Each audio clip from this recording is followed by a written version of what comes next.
This is the final episode before the Premier League kickoff. We're a few days out, 3 days, or 2 days if you listen to this on Wednesday. The first game kicks off on Friday with Liverpool will face Bournemouth. So we've got an exciting season upcoming. Obviously, I've previously done the fantasy side of things. I've broken down the goalkeeper, defender, midfielder, and the forward positions for fantasy football. More specifically in the fan team contest of the EPL season long. They've got £175,000 prize pool competition. So I focused on that mainly, but in this episode, I'm going to run down the winners of the giveaway. I'm also going to do a bit of a team reveal, and I'm going to put all my strategies and all my sort of episodes into one kind of thing, and sort of build one team based on strategies and stat findings and things like that, and give you all an insight on how I come up with my team, based on everything I've said in multiple episodes so far. And then I'm also going to break down a little bit of the betting side of the Premier League. So I've got some future bets, some outright bets, season-long bets if you like, and then also a few bets for the Week 1 schedule. Let's get into this episode. It's all exciting, ready for the Premier League season. So let's get into this episode. First of all, obviously, as normal, I want to send you all over to my Twitter. You can see here my pinned tweet is all of my episodes. So you've got there my Premier League prediction episode, the fantasy goalkeeper and defender guide, midfielder guide, forward guide, and my fantasy strategy guide as well. So I've also got a lot more guides to help you out on my YouTube. So if you click over to my YouTube, I've got all of them there. You've got the podcast side, the audio, the video of all those episodes. I've also got some shorts, which I've posted for some select players and things like that on price reveals, and a bit of a guide there as well on some short videos if you want to look at some short videos. So head over to my YouTube, drop me a subscription while you're there, like, follow, on Twitter as well. And we're going to go over to the competition, and we're going to announce the winners. So I'm giving away 5 free tickets to the £175,000 prize pool contest, which you can see there. It's here. So there's 5 free tickets to be won on the Fan Team EPL season long contest. All you have to do is like, retweet, and comment free. We are now over. So I'm going to announce those winners now. So we've got 72 entrants here. I'm actually going to do this on my phone as well as on the computer as well, because it's a little bit easier to do on both. So we're going to get the random number generator. How many did I say there was? 72 entrants there. So we're going to enter 92, sorry, I can't even read. So we've got 5 winners. I'm going to write these down on my notes on my phone. Okay, so the first one is 60. Second one is 2. Third one is 10. 63. 10. 63. And the final winner is number 22. Oh, we've got a nice little mixture there, right? So I'm going to go down through all these on my phone. It's a little bit easier to scroll through. So we'll go 2 first. So number 2 is Stu, who is... what I'm going to do is I'm going to retweet the comment, and if I retweet your comment, that means you are a winner. So you need to get into the DMs. DM me your fan team ID, and then I'll get those tickets sent over. So the first one is Stu. I've retweeted that comment. Next one, 1, 2, 3, 4, 5, 6, 7, 8, 9, 10. The next one is John Scoo. Also retweeted that one. 2, 10, 22. So 10, 11, 12, 13, 14, 17, 18, 19, 20, 21, 22. That's going to be Trackstar G. And then we're on to number 60. So 22, 23, 4, 5, 6, 7, 8, 9. 20, 21, 22, 23, 24, 25, 26, 27, 28, 29, 30, 31, 32, 33, 34, 35, 36, 37, 38. The next one is Steph and Woody. And then the final one is Peter Brooks. So there's the 5 winners. So I've retweeted the comments. So if I have retweeted your comment, again, go into DM me your fan team user ID, and I'll get those tickets sent over probably today, tomorrow, definitely before the competition starts, obviously. So again, Trackstar G, John Scoo, Stu, Stefan Woody, and Peter Brooks. Congratulations on winning 5 free tickets into the £175,000 prize pool contest on Fan Team. So with that done, I'm going to go ahead and break down my a bit of a team reveal going. Okay, so how we're going to sort of do this, as I mentioned in my strategies guide, I like to keep majority of my budget for the midfield and the forward position. So ideally, a 3-5-2 or a 3-4-3 formation is going to be ideal. I want to go through and prioritise sort of the 90-minute players that are going to play 90 minutes with a higher attacking potential as well, while targeting some sort of set piece takers within those as well.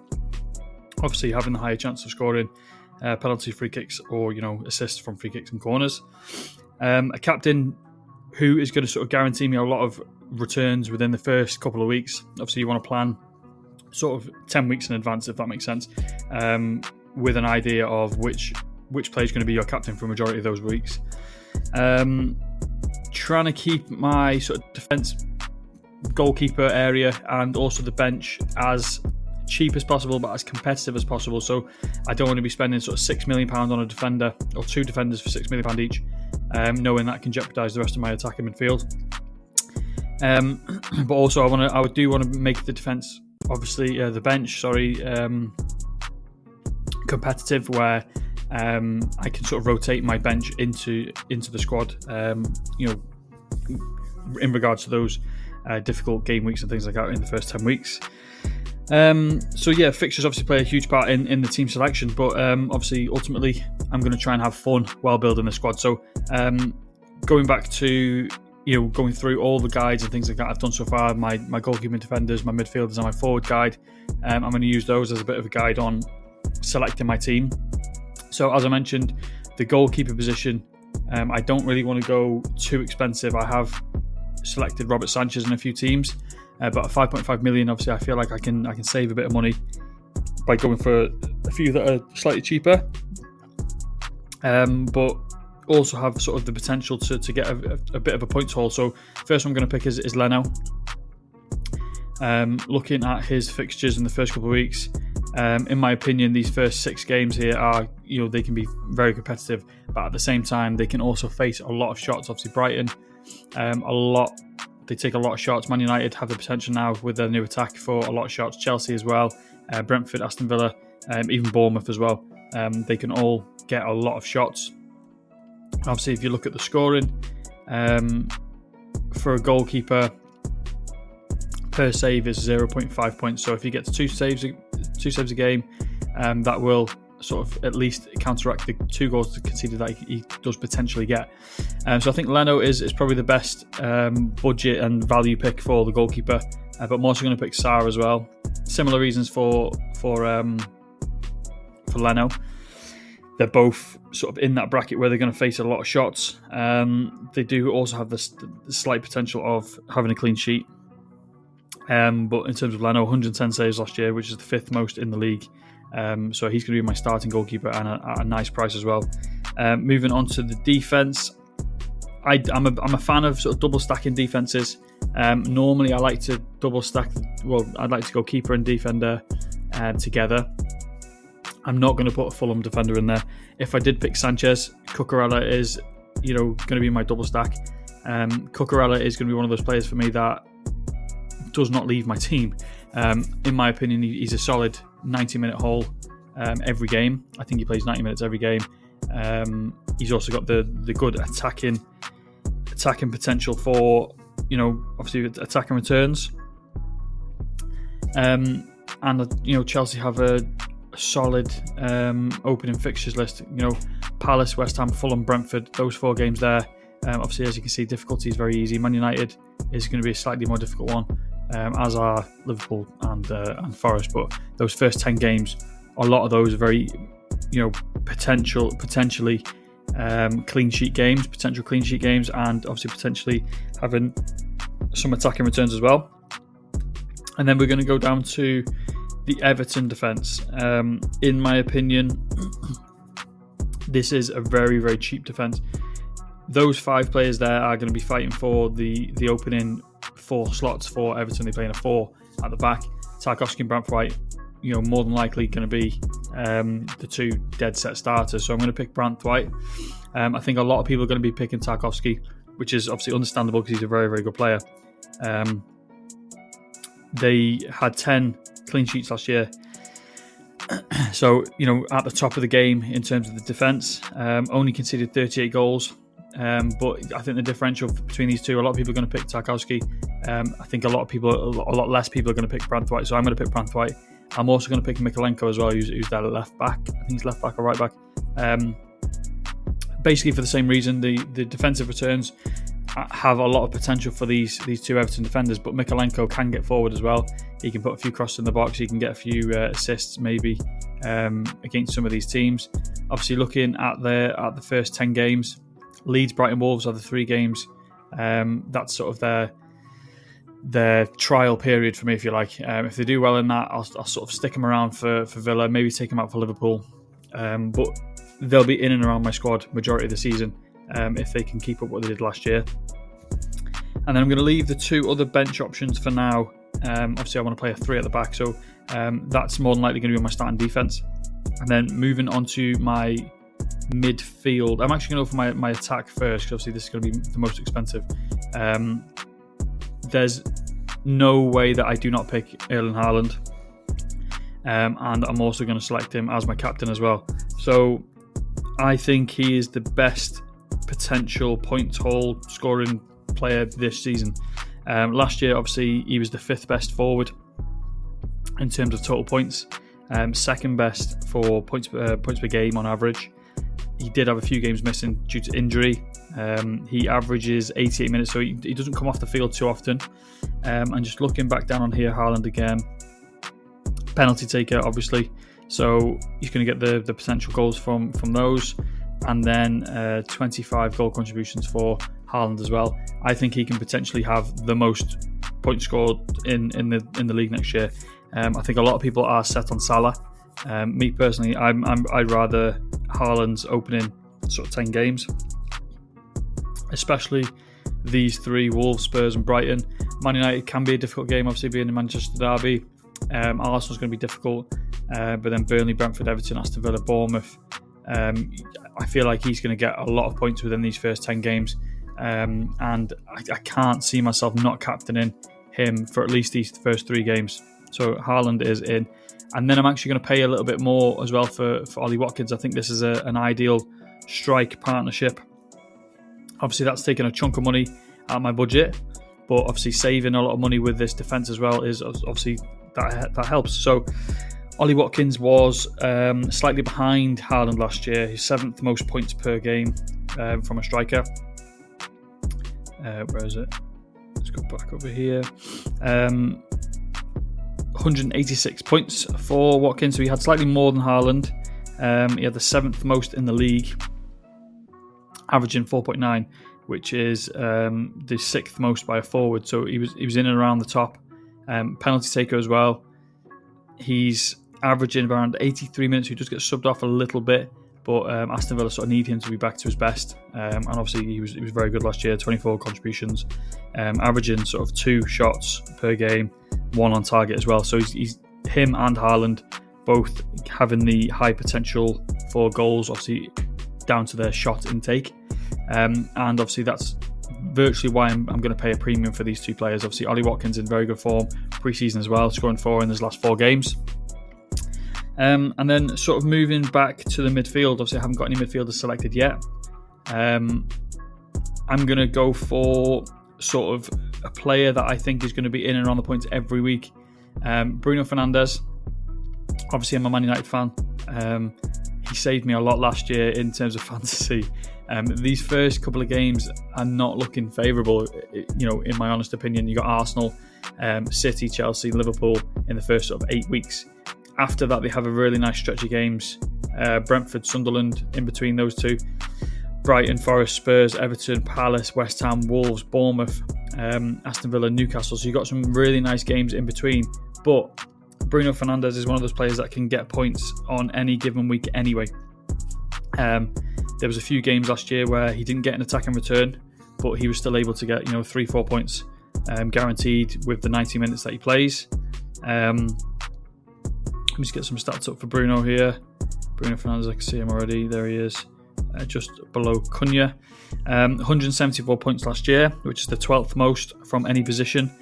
Averages 4.8 as well, which is a good average to have. He's penalty, free kick and the corner taker, so obviously added potential for goals and assists with those. 20 goal contributions he had last year with 10 clean sheets. Obviously the midfielders get a point for the clean sheet as well. So 20 goal contributions, 10 clean sheets, averages around 1 shot on target per game as well. So I think he's going to be crucial, obviously. And if you look at the stats as well for Arsenal and Man United, it might not be as scary. Obviously, there's a huge potential for Arsenal to blow United away. But there's also the fact that Arsenal have only won 1 in the last 10, I think, at Old Trafford. So that being added in is a little bit of a factor for me as well. And then I'm going to look for a little bit cheaper options, obviously, with the 2 expensive players that I have there. I'm going to take some price away.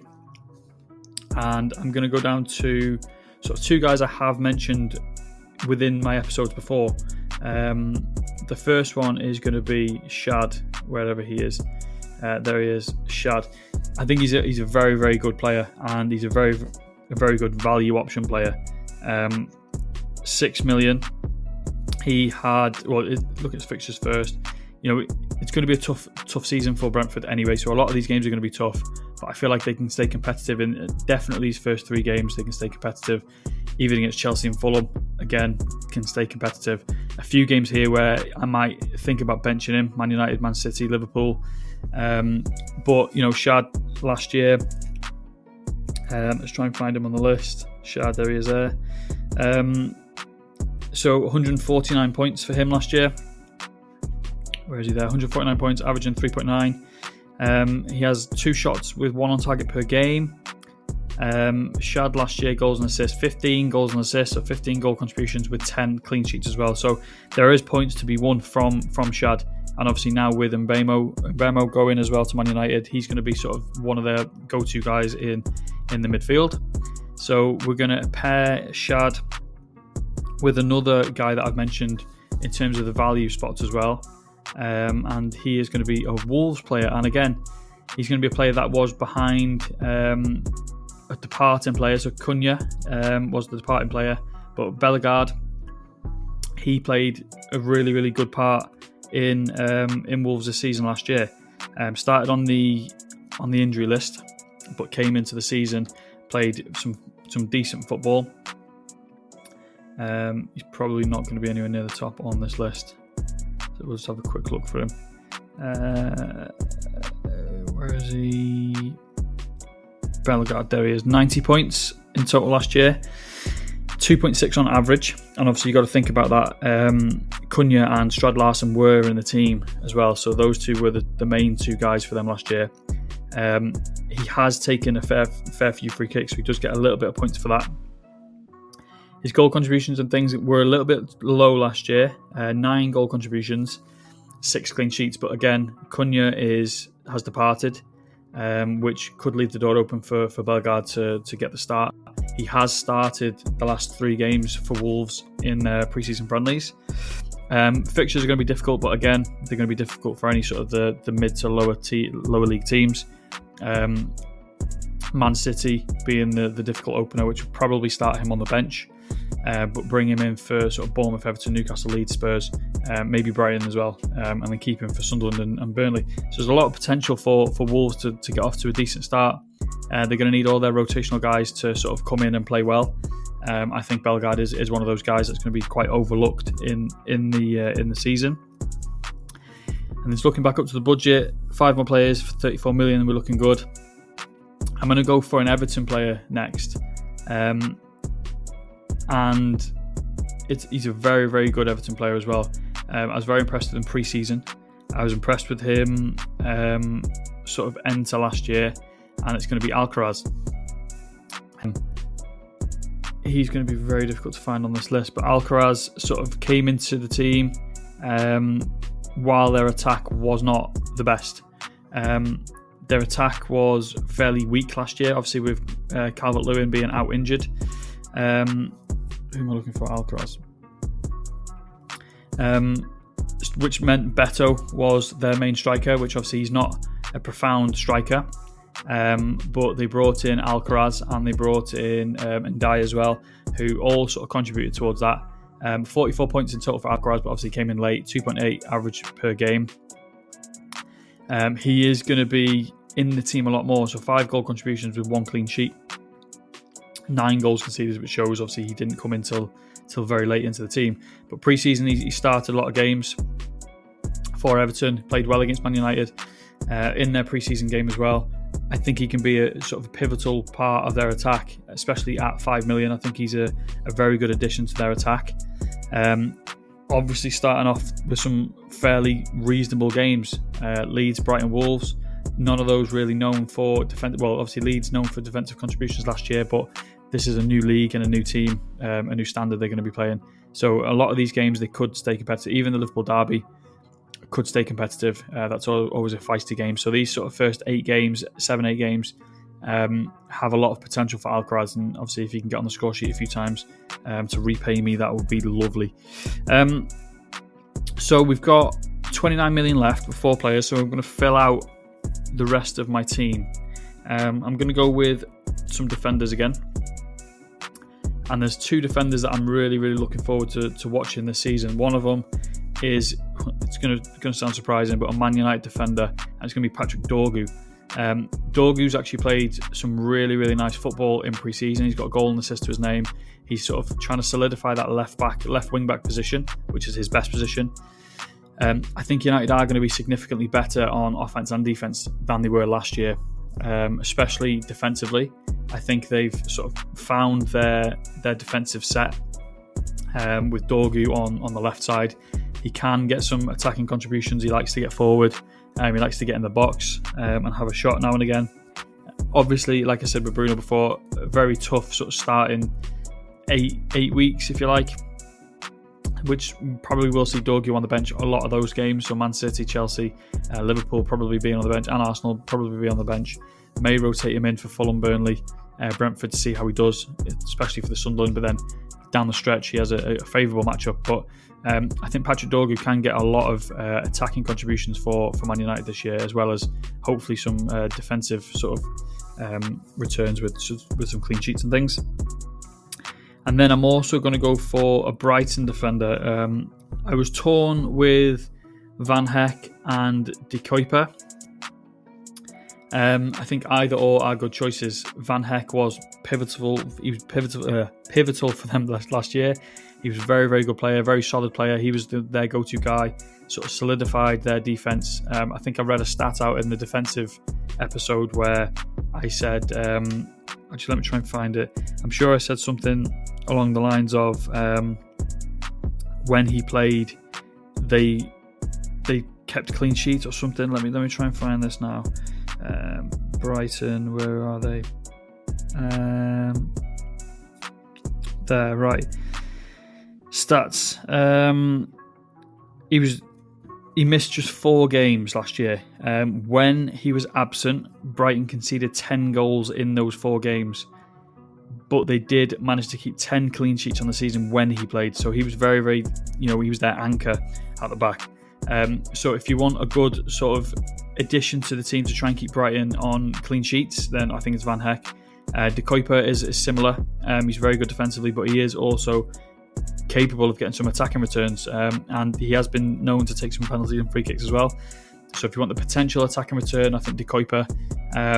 If you want the solid defensive angle, then I think Van Heck. So either or, 4.5 million for the Brighton defender. I think that's going to be reasonable for. Oh, can't click it yet. Reasonable for that price. How do I get off that? There you go. So go into let's look at the budget. 20 million for 2 players left. So as you can see, 20 million for 2 players is a lot. So there's 2 sort of ways you can go about this now. There's the angle of you can buy big.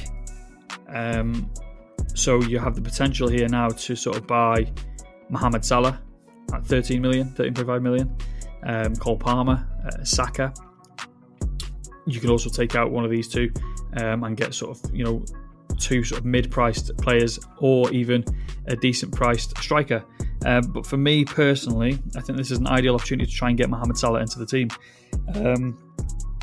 You could go cheaper, you could go for Wirtz, and then obviously you could go for a nicely priced striker.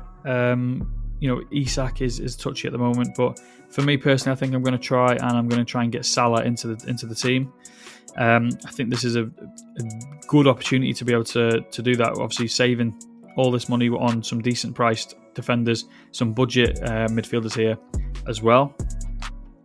But everyone knows about Mohamed Salah and his sort of historical season last year. Absolutely phenomenal year for him. Ended the season with the most points in the league. I think it was 344. We'll just see it now when this refreshes. 344 total points, 9.1 on average, which again is the most in the league. He's obviously a penalty taker. I don't know why it says he's second there, but he's penalty taker. Averages 88 minutes, so he doesn't have the downside of being taken off early. 29 goals, 18 assists, which accounts for 47 goal contributions. 15 clean sheets, conceded only 40 goals, so 15 clean sheets. He obviously gets the point for the clean sheet as well. 3 shots per game, 1.4 on target per game. I think he's a phenomenal player. Looking at the fixtures, obviously, in terms of Liverpool, Man City, you can't really look too deep into fixtures. They're a good enough team to overcome majority of the teams that are going to play. Arsenal, sort of Everton, maybe. Chelsea, Man United in the first 10 games are the tricky games for them. But you have to think they can overcome sort of any team. So I think getting Mohamed Salah and Haaland into your team along with Watkins and Fernandes is very good. Obviously, these 2 players here as well will be the rotational players for my team. But I think they're even good enough to get some starts as well within this team. And then we've got 6.5 million left for a decent, sort of reasonably priced value striker. I have a few in mind, and it's going to be on this list here. I've mentioned a lot of these people already. So Larson, I'm a big fan of Larson. I think he's a very, very good player. He had 145 points last year, which is the 9th most by a forward. 7 clean sheets, 18 goal contributions, averages 1 shot on target per game. Obviously no Cunha, so he's going to be the main guy in the middle, playing forward for Wolves. But obviously I've got Bellegarde. I don't want to sort of double stack Larson and Bellegarde. If you wanted to change out Bellegarde and put Larson in and swap Bellegarde for someone else, that's obviously fine as well. You could go for Welbeck at 6 million. 125 points last year, 15th most by forward, averages 47 minutes, 15 goal contributions with 1 shot on target per game. He had the 9th most points per game on average with 4.2. Obviously they had João Pedro as well, which obviously he's now gone, so Welbeck is the main guy for them. But he's a little bit of a concern with the maybe. I think he's picked up a knock. But the guy I'm going to go for is Ivan Ilson. He's 6.5 million, so he's right on the value. He's under the price bracket. 128 points last year, which is the 11th most by a forward. Averages 82 minutes, but that should increase a little bit. I think he will stay on the field a lot longer than he did last year. Knowing obviously his contributions can get them wins. 15 goal contributions. Averages 4.1 points per game on average. But they've got a nice run of fixtures within this first 10. Minus the Liverpool game. They then play Wolves, Spurs, who are historically bad for defence, Brighton, Newcastle, Leeds, Fulham, Palace, Nottingham Forest, who are obviously very good at defence, as are Man City. So for these first 8 games, he could potentially start a lot of these games. So at 6.5 million, I think he's a very good value option for the striker position. I don't think there's many better around that sort of budget for a striker. So in terms of the team, we'll just swap a few things around. Let's have a look. Yeah, do you know what? We're gonna try Alcaraz. He's got Leeds in the first game, so we're gonna try him there, and I think that is a very nice looking team to start us off for the season. Leno, Branthwaite, Cucurella, Mikolenko, obviously saving a lot of money with these 4.5 million defenders. Bench defenders being Dorgu, Van Heck, and Sarr in goal. Bruno Fernandes, Mohamed Salah are the 2 premium picks for me in my midfield. Obviously, that's personal preference. If you want to take a little bit of a lower price for Salah, you can sort of upgrade Alcaraz or Bellegarde. And then my 3 rotational midfielders are going to be Shad, Bellegarde, and Alcaraz. And then Watkins and Haaland are going to be the majority pairing striker for me, with Evanilson coming in for sort of Bellegarde, Alcaraz, as and when I feel fit. Captain being Haaland. Obviously, it's probably going to be between Haaland and Salah. I think they're both going to be very high popular players in this game. But that is a team reveal that I've got going off the stats and things that I've mentioned over the past few episodes I've done. The defensive episode, the midfielder episode, and the forward episode. Obviously, you can go back over and watch them over on my YouTube. You can also access them on my Twitter. So if you click on my Twitter, go to my highlights, you'll see all the episodes listed there. Even my strategy guide there as well. When this loads, I'll show you where you can find these videos. So if you go onto my here, type in Sports Talk with Elite Wages at the top. You'll see my nice green logo there. Click my logo onto you'll see the video for the forwards there. You've got the audio there if you want to listen to that in your car or on your run or whatever.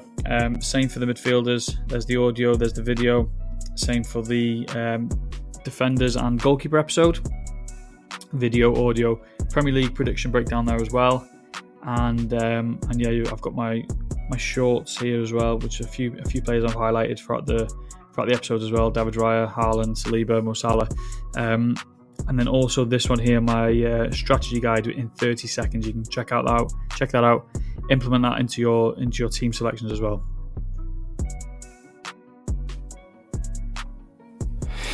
Okay, so with the fantasy side all done and dusted for the beginning of the season, I'm going to get into some outright bets and some future bets, season-long bets, whatever you want to call them, for the Premier League. I do have quite a few. So 1, 2, 3, 4, 5, 6, 7, 8, 9. I've got 9 sort of outright bets, long shot bets for the full length of the season. I will be posting them on my Twitter as well. But obviously, you're going to get the in-depth analysis on why I've picked those selections for my bets and things like that. So if you want a quick recap on what the bets are going to be, I will be posting them on my Twitter. So obviously, again, make sure you're following. Got notifications on so you don't miss them. But the first one is going to be Man City to win the Premier League. What I'm going to do is I'll list them all off first, and I'll go back through and I'll sort of say why I'm going to make those selections. So first one, Man City to win the Premier League. That's going to be odds of 4.00. Man City to win one or more major trophy this year. That's at 1.9 odds. Aston Villa top 6 finish. That's going to be at 2.5 odds. 2 or more newly promoted teams to be relegated at 1.9 odds. Sunderland to finish bottom at 2.75 odds. Chelsea to win the opening 3 games at 4.33 odds. Ollie Watkins Golden Boot at 29 odds. Bruno Fernandes most assists at 10 odds, and then Šeško to be United's top goal scorer at 2.0 odds as well. So I'll go through those. I'll explain why I'm making those selections, and then also give the odds again and the book I've got them on. So the first one was Manchester City to win the Premier League and Manchester City to win one or more major trophy. So as you can see a little bit here, Man City had a down season last year. I'm obviously going to expect them to improve a lot this year, especially with sort of the new additions into the team. Let's see if we can see the player. There you go. So the players that they've added into the team. That's handy, innit? It's not coming up straight away. They've got a very deep squad anyway. This is obviously from last year, isn't it? Oh, there we go. Ryan Cherky there, a new addition. This isn't going well, is it? They've added a few good players. Why are they not coming up? Oh, that's just backfired completely. But again, they've got a lot of new additions, a lot of new additions this year. A lot on attack, on sort of the defensive side of the ball. Obviously, Oitnuri coming in at left back. So yeah, I'm expecting them to have an up year this year compared to last season's down year. Obviously, Haaland being back to full fitness will be a huge boost. Obviously, he wasn't at the top of his game last year in terms of goals scored. 22 goals scored is obviously decent, but he did miss a fair few goals. He probably could have caught Salah for most goals last year if he had finished the season. But Man City have consistently been a decent team, especially in the Premier League in recent years, the FA Cup in recent years, and the EFL Cup as well. They've actually won the FA Cup twice in the last 6 years, and they've reached the final in back-to-back years. They also reached the semi-finals in the other 2 seasons as well. So in the last 6 years, they've reached the semi-finals or better within the FA Cup. They've also been very, very successful in the League Cup as well. Why is that coming up now? They've also been very successful in the League Cup as well, winning 4 times in the last 6 seasons, and obviously semi-finals in the other 2 as well. So consistently getting into the semi-finals of both of the domestic cups, and they've also won the Premier League in 5 of the last 7 seasons. So I'm going to go mental if that does again. So yeah, won the Premier League in 5 of the last 7 seasons. So all in all, Man City have won 12 trophies, ranging from the FA Cup, EFL Cup, Champions League, all the Premier League in the last 6 years. So that averages 2 titles or cups in every season. So this year, for them to win the Premier League is my outright Premier League prediction, and I'm also going for them to win one or more major trophy. Based on the fact that they're constantly always in and around the finals of a lot of domestic trophies as well. For Aston Villa, I'm going to go for them to get another top 6 finish. Obviously, they're very, very strong contenders within this sort of area. As you can see, the points very competitive last year between 4th and 8th place. Aston Villa actually nearly had the opportunity to get into 4th place, but just missed out on the final few weeks. They're obviously very strong contenders to finish in the Champions League places every year, which is the top 5 now. Top 5 places get Champions League. They haven't really recruited too many new players, but they still kept a solid core and a solid group of performers from last year. Always a solid team at home. That allows them to accumulate a lot of decent points from home games, and obviously puts them in a good position to come in the top 6. You've got Rodgers and you've got Watkins, who are looking to link up. You see Watkins there with 16 goals. It doesn't go any lower, but Morgan Rodgers got a fair few goals and assists as well. And those 2 are looking to lift the Villains up into the 6th place again. I'm predicting they finish in 5th, but I do think top 6 is a decent outright look, especially at odds of 2.5 as well. 2 or more newly promoted teams to be relegated. As you can see here, Leicester, Ipswich and Southampton were the 3 teams that came up from last year. All 3 went back down, and that's been the case in the last 2 seasons. All promoted teams have gone straight back down. Historically, 60% of the teams promoted will return to the Championship. That means an average of 2 of the 3 promoted teams per season will be relegated each year. All 3 promoted teams don't look good enough, in my opinion, and I don't think they'll be able to contend with the Premier League this season. Sunderland being the worst rated of the 3 promoted teams. So that obviously is the reason why I'm going for 2 or more newly promoted teams to be relegated and Sunderland to finish bottom.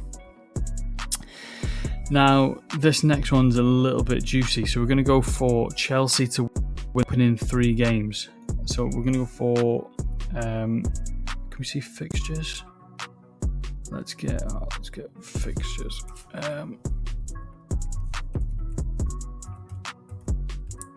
Fucking hell.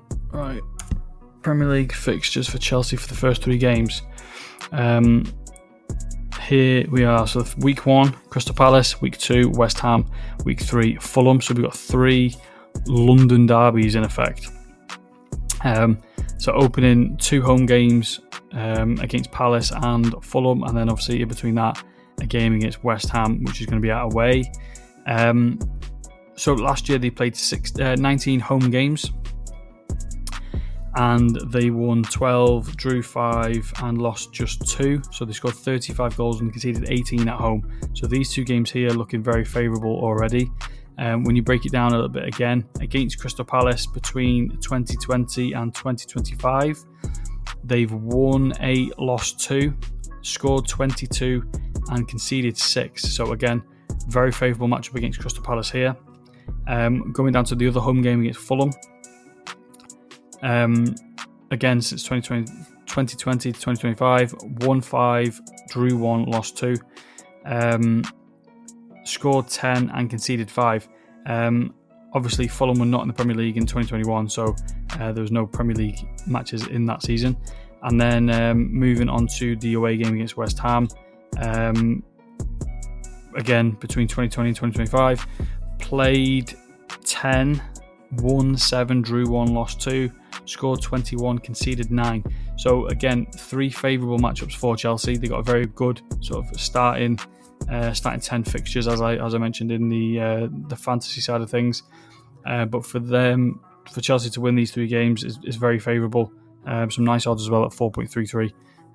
I think they can get the job done. I think they could possibly win the first, quite a lot of these first 10 games. So at least getting these first 3 is the bet for us. And then we're going to go for Ollie Watkins for the Golden Boot. This is obviously a long shot bet. There's not too many sort of stats to go with this one. But he had, let's have a look here. So goals last year, he had the 7th most with 16. But obviously, for them to finish in the top 6, like the other bet said before, they're going to need Ollie Watkins to be in his best form. He's in very, very good preseason form. He's got 4 goals in 4 games. Obviously, he's an outsider chance at Golden Boot. Obviously, 28 to 1 are the odds. But obviously, the obvious choice this year is going to be Haaland or Mohamed Salah. Isak isn't sort of going to be in the running at the moment. He's looking a bit dodgy. Is he going to be playing for Liverpool or Newcastle or neither? Chris Wood is obviously always up there. Mbeumo, Wissa. Wissa's obviously unknown with Brentford. Is he going to Newcastle or is he staying at Brentford? And Mbeumo as well at Man United. I don't think he's going to have another 20-goal season. So Ollie Watkins could obviously leapfrog quite a few of these and be very competitive in the goal-scoring category this year. And then is it the final? No, it's not. The second to last one, Bruno most assists. So you can see here he had 10, but he had the joint 4th most assists from any player in the Premier League last year. He's obviously Man United's talisman. He puts the team on his back, but he's the most creative player in the Premier League.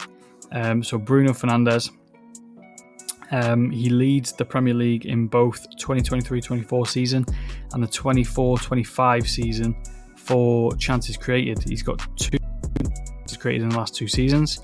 Obviously now he's got some new signings at Man United to sort of to get more assists, if you like.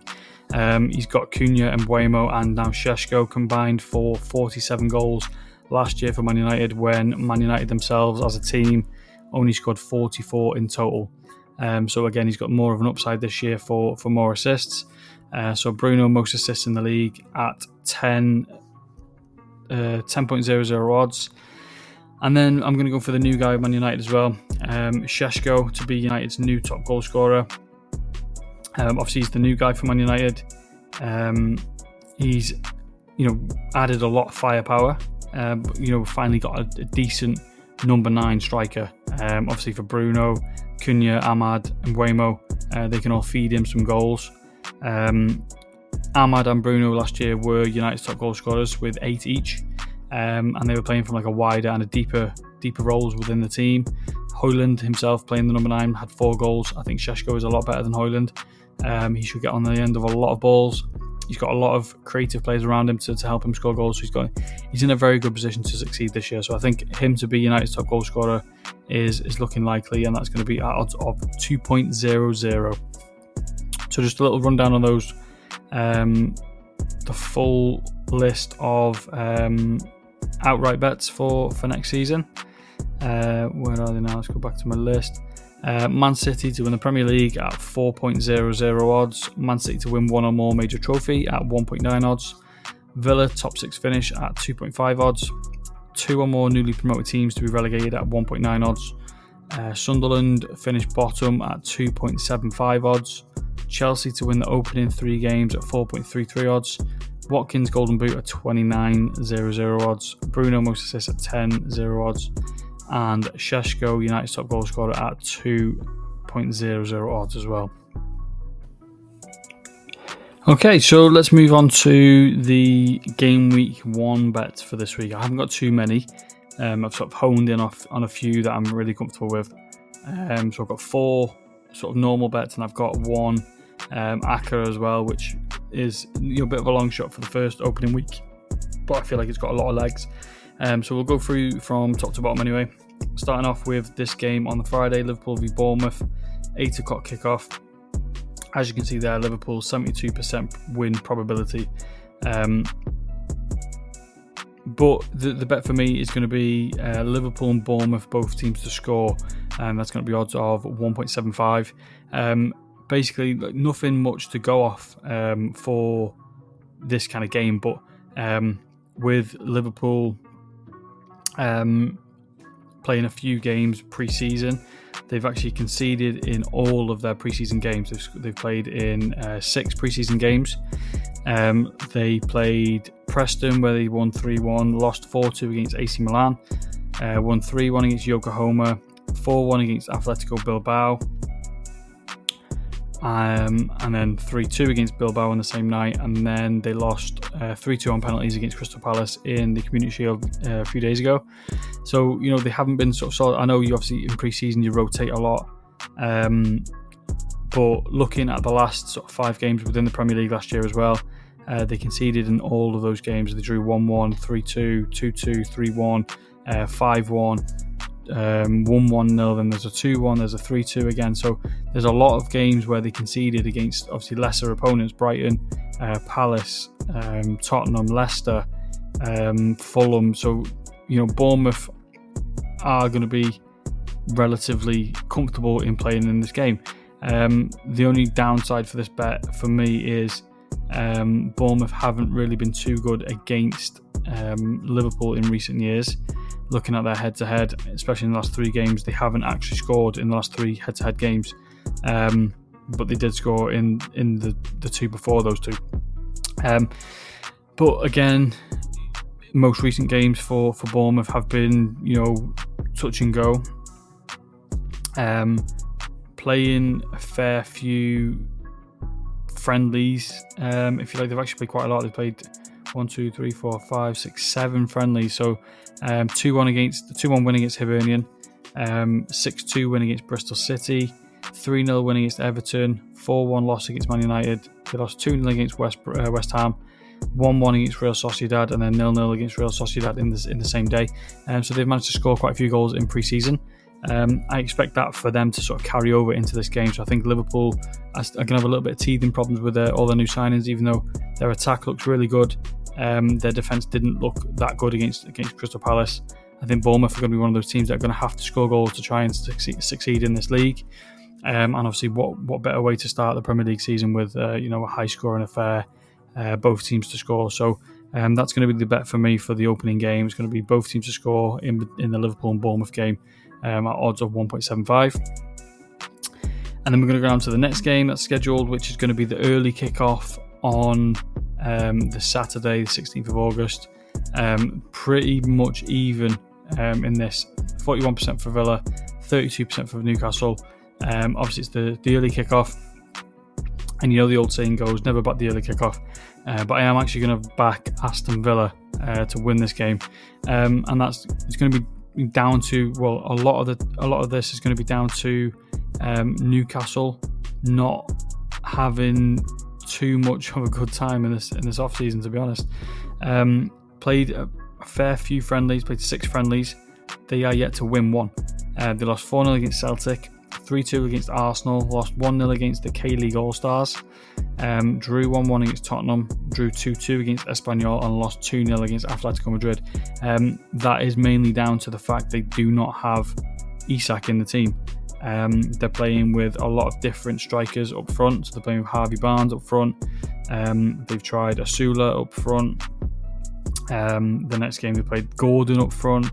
They've played Asula again, Analanga up front. So they're trying to figure out a way to sort of get a forward and an attacking player, a goal scoring player in a goal scoring opportunity, and they just can't do it. They can't score. They scored 1, 2, 3, 4, 5 goals in 6 games in pre-season. So they're having really a lot of struggles on offense. And then on the other side of the ball, Aston Villa are very, very good, especially at home. They've played 8 pre-season games. They did lose the first 2. One of them was against Walsall and Rostock as well. And then they drew 2-2 against Frankfurt, won 2-0 against St. Louis City, 2-2 against Nashville, 4-0 against Roma, lost 3-1 against Marseille, and then won 2-0 against Villarreal. As I said before, Ollie Watkins is in very, very good goal scoring rhythm.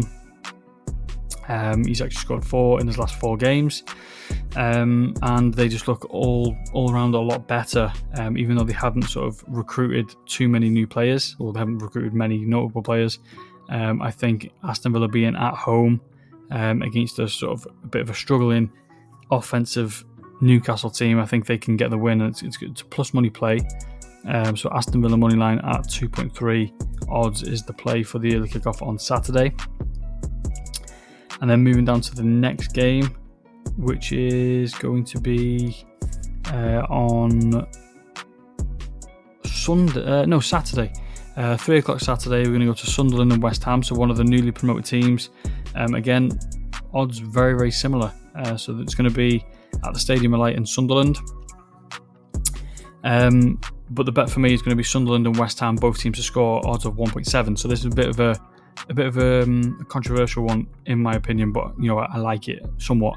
West Ham have had a really bad defence last season, and they haven't really looked good in pre-season either. Looking at their pre-season stats, West Ham, they've conceded in 4 of their 5 pre-season games, only keeping a clean sheet against Bournemouth. But they have won a few games as well after conceding first. But on the other side, obviously Sunderland are the newcomers. But West Ham conceded 62 goals and kept only 5 clean sheets last year. Sunderland played well on attack last season. They scored 63 goals, so very similar. With West Ham conceding 62, Sunderland scored 63. I think they should look to exploit the weaker West Ham defence in this game. Sunderland obviously were fairly decent on defence last year, conceded an average of 0.9 goals per game, and they kept 14 clean sheets, which is relatively low because they play 46 games in the season. West Ham actually ranked 15th for goals scored, but they ended the season a lot better than they started, averaging 1.2 goals scored per game on the season. West Ham have scored 5 out of 5 games in pre-season, scoring a total of 10. Jared Bowen obviously looks to lead the line this year. The full crew has played well pre-season as well, but Jared Bowen has contributed to 3 goals in the last 4 games. Both teams are going to look to exploit each other's defences. Sunderland being the newcomers, West Ham are going to sort of want to show them that the Premier League is a lot harder than the Championship, and Sunderland are going to want to take everything to West Ham and hopefully get a goal for both teams. Both of them are going to be in a little bit of a relegation battle, so they could use this game to sort of start on a front foot, get a bit of momentum, and try and get a few goals to start the season well. So the bet is Sunderland and West Ham, both teams to score at 1.7 odds. And then we're going to go to the final day of the week. It's going to be Monday. So it's a Monday night game. Leeds versus Everton. So again, another newcomer. Leeds are actually favoured on the win probability, but again, only slightly, 37%, 33% for Everton. But for me, the bet is going to be under 2.5 goals at 1.7 odds. Both teams very statistically good last year, especially on defence. Everton had 12 clean sheets while conceded the 8th lowest amount of goals. 14 Everton games went over 2.5 goals, so 36% went over, so obviously 63% going under, which is very favourable for this bet. Leeds, on the other hand, 21 clean sheets, which is 45% of their games. They conceded just 27 goals in 46 games.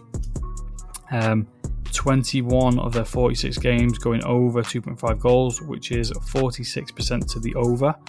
So obviously 54% to the under. Both teams should focus on defending rather than attacking this game, especially sort of Everton's attack being fairly poor. Not really much improved on last season, obviously getting Jack Grealish. Unknown whether he's going to start.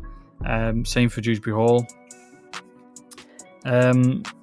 Leeds should focus on the defensive side. Obviously, that's their focal point. That was their strong point last season. Defence first, attack second. So them looking to be defensively solid against a weaker Everton team looks to be the play.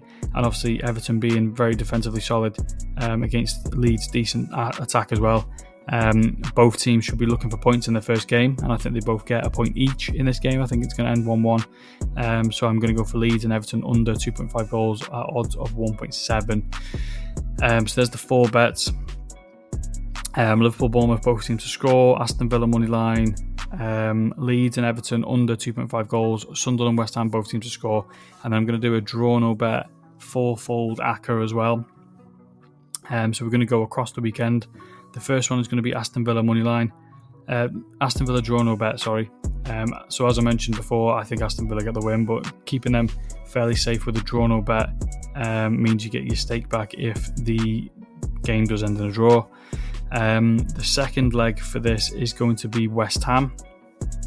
Again, mentioned before, I think it's going to be both teams are going to be scoring in this game. I think West Ham are slightly favoured, and I think they should be slightly favoured, being the longer Premier League team. Obviously, attacking wise, doing fairly well in pre-season, so I think they can sort of snatch a win. With the draw no bet being the little safety blanket. The next one for me is going to be on the Sunday, and that's going to be the Nottingham and Brentford game. I think Nottingham Forest can get the draw, at least at minimum. I think Brentford are going to struggle a little bit without their old manager. Obviously, Wissa unknown if he's going to be playing. No Mbeumo as well. Shad is also on the injury list as well, so their attack is looking a little bit slim. Nottingham Forest haven't played too well on offense in pre-season, but they are very defensively solid, so I think they can at least get the draw, and I think they can snatch a win as well. Obviously with Chris Wood, Morgan Gibbs-White, Callum Hudson-Odoi as well. And then the final leg is going to be Manchester United against Arsenal, and it's going to be Manchester United draw no bet. Obviously, Arsenal are favoured, been very, very good in the Premier League over the last couple of years, but they have struggled somewhat at Old Trafford over the past 10 years or so. Man United, new look team, a lot of new offensive weapons, looking really, really well in pre-season as well, where Arsenal have looked a little bit sluggish in the pre-season tour. It's going to be a very competitive game. Obviously, Arsenal being very defensively solid, but I think they're going to struggle against this new look Man United team led by Bruno and co.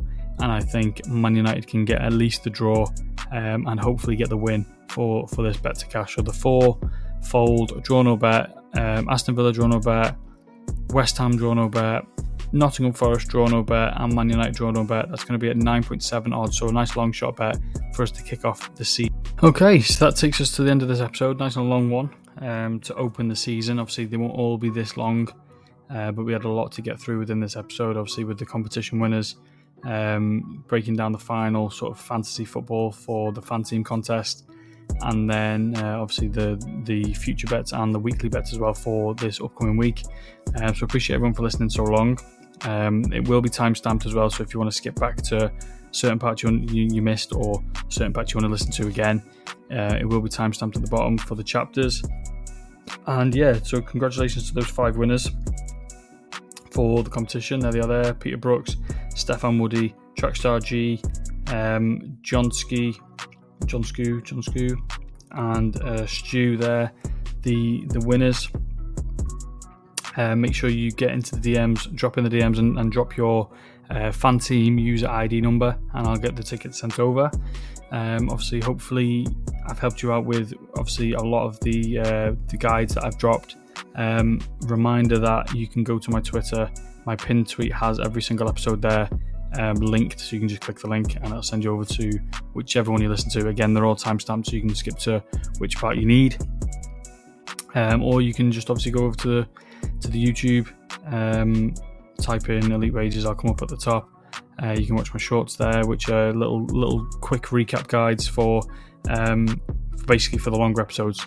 If you do want to listen to the full episodes, they're there as well. You've got the audio when it comes up, you've got the audio sections there, and you've got the video ones there as well. So everything is there, all available for everyone to listen to or to watch whenever, wherever, however, with whoever. But I do ask everyone to, follow me on Twitter, like, retweet, share, subscribe on YouTube, share and everything on there.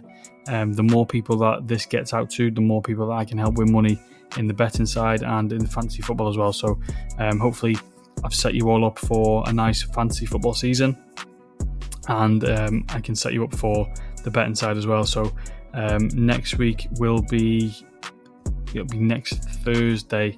I'll try and get these out every Thursday, ready for the weekend. I'll obviously do a little recap on the season long contest, any subs or strategies to go by. I'll probably be doing the EPL Monster each week as well, so I'll get that summarised for everyone as well, and then obviously a few bet selections each week as well. So appreciate everyone for listening.